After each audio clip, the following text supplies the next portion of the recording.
একাধিক নামকরা সব ফুটবলার থাকলেও এক বিশেষ দিক থেকে বিধ্বস্ত হতে পারে আর্জেন্টিনা। লিওনেল স্কালোনির স্কোয়াডে এমন এক দুর্বলতা আছে যার কারণে শুরু থেকেই ভুগতে পারে আকাশী নীলরা, এমনকি বাদ পড়তে পারে নকআউট পর্ব থেকেও। তবে কি এমন দুর্বলতা যার কারণে শুরু থেকেই ম্যাচ হারতে পারে আর্জেন্টিনা, সেটাই জানবো এই রিপোর্টে।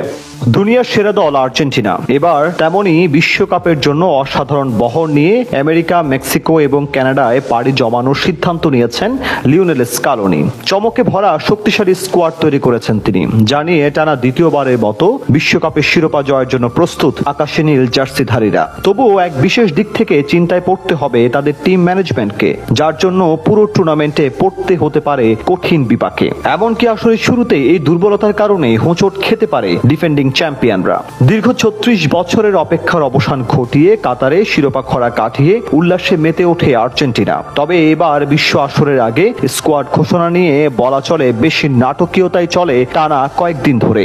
সেই সব আলোচনা ও গুঞ্জনের অবসান ঘটিয়ে দুদিন আগে 26 জনের নাম ঘোষণা করেছেন স্কালোনি। সেখানে একটি পজিশনের জন্য মহাবিপদে পড়তে পারেন তিনি, কারণ দলের মাঝমাঠ এবং আক্রমণ ভাগ যতই গুছানো বা নির্ভরযোগ্য মনে হোক না কেন, মাঠের একটা নির্দিষ্ট জায়গা এখনো আর্জেন্টিনার পুরো প্রজেক্ট এবং থিঙ্ক ট্যাঙ্ককে ভাবিয়ে তুলছে। এবার বিশ্বকাপের স্কোয়াডে অভিজ্ঞতা ও তারুণ্য দুদিক মিলিয়ে দলের পরীক্ষিত পারফর্মারদের দিকে বেশি নজর দিয়েছেন লিওনেল স্কালোনি। তাই তো গেলবারের স্কোয়াড থেকে অধিক ফুটবলার টেনেছেন তিনি। তবে দল ঘোষণার আগে একের পর এক ইনজুরি আরো বেশি বিপাকে ফেলে দিয়েছে তাকে। বিশ্বকাপের ঠিক আগ মুহূর্তে আর্জেন্টিনার সবচেয়ে বড় দুর্বলতা হিসেবে দেখা দিচ্ছে ফুল ব্যাক পজিশন, বিশেষ করে রক্ষণের দুই প্রান্ত। ডান প্রান্তে নাহুয়েল মলিনা এখনো প্রধান ভরসা, আর বাঁ প্রান্তের দায়িত্বে আছেন নিকোলাস ট্যাগলিয়াফিকো। কিন্তু তাদের বিকল্প হিসেবে যারা আছেন তারা এখনো সেই আস্থার জায়গাটা তৈরি করতে পারেননি, যেটা মূলত সমস্যা তৈরি করতে পারে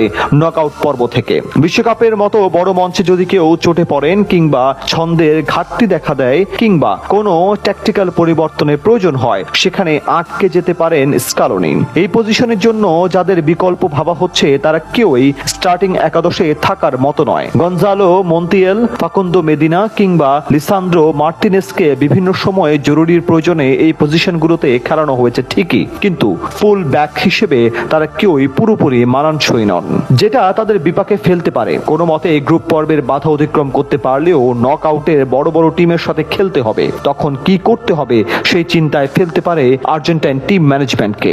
তবে সেক্ষেত্রে কাজে লাগাতে হবে স্কালোনির সেকেন্ড প্ল্যানকে। তার কৌশলগত সিস্টেম এটাও দেখিয়েছে যে ফুল ব্যাকরা যখন তাদের ধারাবাহিকতা হারায়, তখন দল তার স্বাভাবিক মাঠের দুই প্রান্তের প্রসারতা নিখুঁতভাবে নিচ থেকে আক্রমণ গড়ে তোলে এবং রক্ষণ ভাগের ভারসাম্য ধরে রাখতে রীতিমতো হিমশিম খায়। তাছাড়া দলে লিওনেল মেসি সহ মূল খেলোয়াড়দের উপস্থিতি এখন তাদের প্রধান শক্তি, সেটা আবার স্বস্তি দিতে পারে আর্জেন্টাইন সমর্থকদের। তাই এখনই হতাশ হওয়ার কিছু নেই।